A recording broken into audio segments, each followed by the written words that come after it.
कुछ गेट और EAC aspirants ने मेरे को मैसेज पे पूछा है कि इतना लॉन्ग क्लासेस सडनली हैबिट नहीं है। और मतलब जब क्वेश्चंस भी फैकल्टी कुछ पूछता है तो क्या है, बहुत सारे स्टूडेंट्स जो है वो जवाब दे देते हैं, आपको आंसर्स नहीं आता है, वो तुरंत जवाब दे देता है। सो इट्स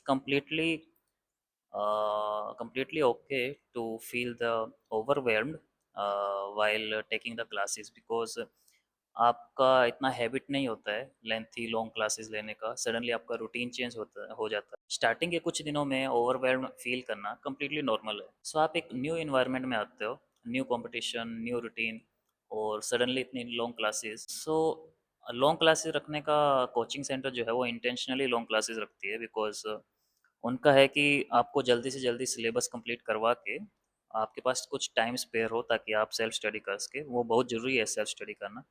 आप सेल्फ स्टडी में कंसेप्ट आपका और स्ट्रॉन्ग होता है, आप क्वेश्चंस ज़्यादा सोल्व कर पाते हो बिकॉज आपका जितना लॉन्ग क्लासेस रहते हैं, आप पूरा हेक्टिक आपका शेड्यूल रहता है। तो आप कंप्लीटली एग्जॉस्ट हो जाते हो जब तक आपका क्लासेस ख़त्म होता है तब तक।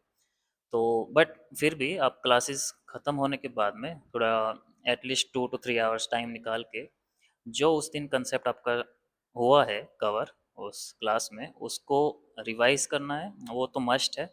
अगर टाइम बचता है तो आप जितने क्वेश्चंस किया है कोचिंग सेंटर में, उस दिन क्वेश्चन जो हुआ है वो आपसे अगर नहीं हो पाए तो वो घर पे आके उसको सोल्व करना है। सो कभी कभी लगता है इनिशियली मेंटली एग्जॉस्ट बिकॉज एक दिन में इतने सारे कंसेप्ट हो जाते हैं, उनको मेमोराइज करना डिफिकल्ट हो जाता है। और सबसे बड़ा डिमोटिवेशन क्या है, क्लासेस में बहुत से स्टूडेंट्स जो है वो तुरंत आंसर्स दे देते हैं क्वेश्चंस का। तो आपको लगता है कि अरे मेरे को क्वेश्चन सोल्व नहीं हो रहा है और बाकियों को कंसेप्ट इजीली समझ आ रहा है। तो ऐसा नहीं है।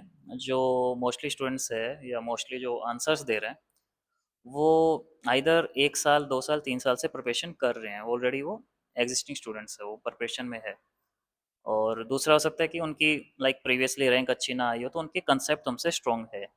तो उनसे अभी के लिए अपने आप को कंपेयर मत करो, तुम्हारा कॉन्फिडेंस डाउन मत करो। और धीरे धीरे जैसे तुम्हारा कंसेप्ट स्ट्रांग होगा, न्यू बिगनर्स जो स्टूडेंट्स होते हैं उनके साथ ये कम्प्लीटली नॉर्मल है, क्योंकि तुम वो कंसेप्ट पहली बार पढ़ रहे हो और बाकी स्टूडेंट्स क्या पता वो रिवाइज कर रहे हो या दोबारा क्लासेस ले रहे हो अपना रैंक इंप्रूव करने के लिए।